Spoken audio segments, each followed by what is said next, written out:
Tu disais vouloir nous aider, mais là, tout ce que tu as fait, c'est nous flanquer la frousse en disparaissant comme ça.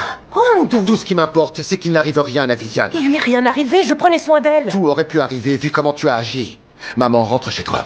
La mère de Hondo ne s'attendait pas non plus à être mise à la porte, après avoir tant aidé à s'occuper du bébé. Peu de temps auparavant, Hondo avait pris un congé pour rester à la maison et s'occuper de sa fille nouveau-née. Pour alléger sa charge, sa mère lui avait conseillé de retourner au plus vite travailler au SWAT. Elle avait pris l'initiative d'assumer la garde du bébé, mais peu après la reprise du travail de Hondo, il reçoit soudainement un appel de sa femme. Sa mère et sa fille ont disparu ensemble. En entendant cette nouvelle, Hondo se tend immédiatement, mais il ne peut que rassurer Michel. C'est une habitude chez elle d'oublier son téléphone. T'as sans doute raison.